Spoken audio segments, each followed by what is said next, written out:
You know, there was a time when horror movies were expected to be bad. I'm talking the era of The Ring, The Mist, The Hills Have Eyes, pretty much any movie that started with "the" and had a cast of complete unknowns. But at that time, those unknowns didn't matter. Because again, that was the expectation. You went in to see a horror movie, you expected to be jump scared a couple times, and laugh at the terrible C-list acting for the rest of the time. That's just how it was. Life was simple back then.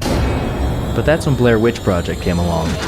Just want to apologize to Mike's mom and Josh's mom and my mom. And all of a sudden, horror movies had to start being cerebral and open to interpretation and mind benders. Now we have movies like Longlegs that deals with childhood trauma and Smile that makes you question reality. Why did it get so complicated? Huh? Why can't we just bring it back to those good old days with the worst possible CGI and porn acting to match? If you find yourself asking these questions, well, you're in luck, because Wolfman has everything you'd ever want in a horror movie. And if you couldn't tell, I was being facetious just then. That was me being facetious. To call this a bad horror movie would be a disgrace to bad horror movies. This is one of the worst movies I've ever seen, period. Bar none. End of story. And yes, I've seen all 5 of the Sharknado movies and Big Ass Spider. I think I know what I'm talking about, alright? And you want to know the worst part of all of this? I watched this movie on a Hinge date. Yeah, so drop a comment to predict how that went. We don't talk. But anyways, we open on the beautiful Canadian wilderness. Well, I think it's like Oregon or Washington or something, but it's all the same anyways, isn't it? Dad says, "Son, take in this view. You're not gonna get anything like this in the big city." And of course, the kid's like, okay. They're hiking through the woods and the kid runs ahead, hears a scary noise. Dad catches up to him and says, "Be careful, son. These woods are dangerous. There's bad things out here. Creatures and shit." And the kid's like, okay. Listen, you'd think I'd be making this shit up on the spot. I mean, my friend's neighbor's cat's scratching pole could write a better script than this while sitting on the toilet.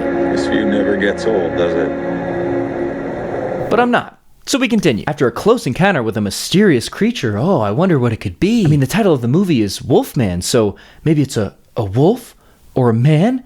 Or both? Then, and I'm not shitting you, we get an actual Fade to Black and 30 Years Later title card. I can't remember the last time I saw one of these. Probably in my intro to video class in high school, if I'm really thinking about it. And listen, I kinda knew this movie couldn't possibly be good, but I kinda wanted to see it anyway because the ads, they fooled me. Okay, I'll admit it, they fooled me. I mean, they made it seem like you were gonna get to see what it's like to go into a werewolf's brain, and to me, I was like, not the worst idea anyone's ever had.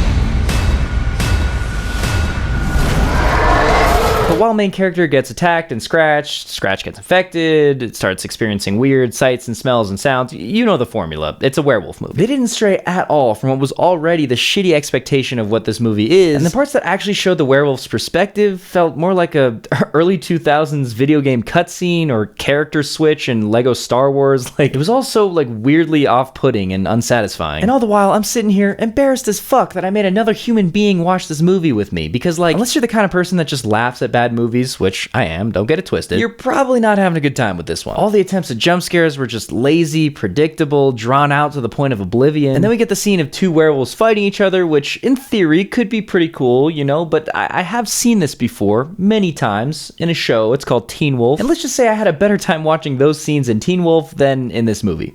And I'm not even exaggerating, like Teen Wolf kind of goated. Somehow it made a profit too.